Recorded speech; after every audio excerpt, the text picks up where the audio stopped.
Assalamualaikum warahmatullahi wabarakatuh. Saya Alia Yusrida Ananda dari 12 MIPA 2. Di bab 3 ini kita akan mempelajari tentang substansi materi genetik.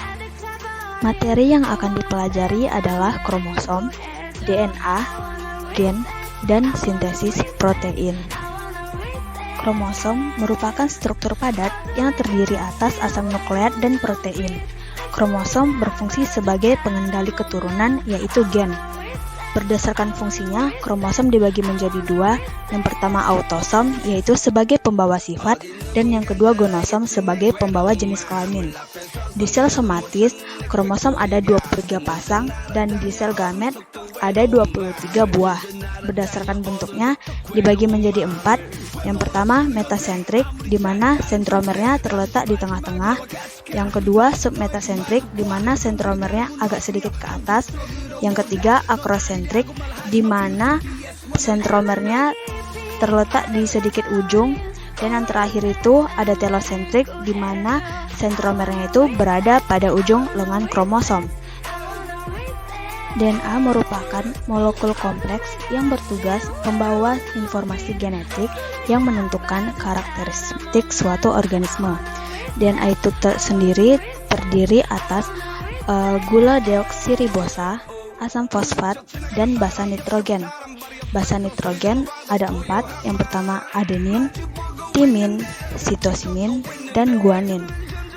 Adenin selalu berpasangan berangkap 2 dengan timin, sedangkan sitosinin selalu rangkap 3 dengan guanin. Gen adalah bagian terkecil dalam DNA. Gen juga merupakan urutan kode genetik. Pasangan-pasangan gen disebut alel. Sintesis protein terjadi melalui 2 tahapan. Yang pertama itu transkripsi dan yang kedua itu translasi. Transkripsi adalah pencetakan mRNA oleh DNA. Sedangkan translasi adalah penerjemahan mRNA menjadi protein. Jadi, sederhananya, sintesis protein adalah pengubahan DNA menjadi mRNA, lalu mRNA diterjemahkan menjadi protein. Transkripsi terjadi di dalam nukleus. Ada 3 tahapan dalam proses transkripsi. Yang pertama inisiasi, elongasi, dan terminasi.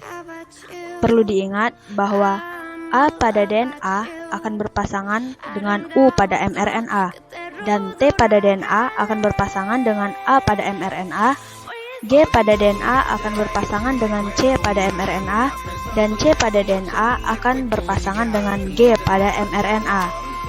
Pertama, proses inisiasi. Di proses inisiasi ini, RNA melekat di promoter gen dan membentuk mRNA. Lalu kedua, elongasi. Di elongasi ini, RNA bergerak memanjang sepanjang rantai DNA. Dan yang terakhir, terminasi, yaitu proses berakhirnya transkripsi saat terminator yang membentuk kodon. Lalu, kodon akan menuju sitoplasma untuk proses translasi. Lalu, mRNA yang telah berhasil dicetak pada proses transkripsi akan dikirimkan ke sitoplasma untuk melanjutkan proses translasi. Translasi ini terbagi menjadi 3 tahapan seperti transkripsi, yaitu inisiasi, elongasi, dan terminasi.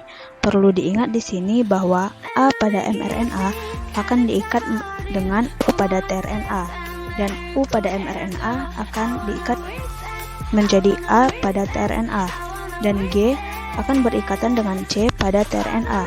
C pada mRNA akan terikat dengan G pada tRNA.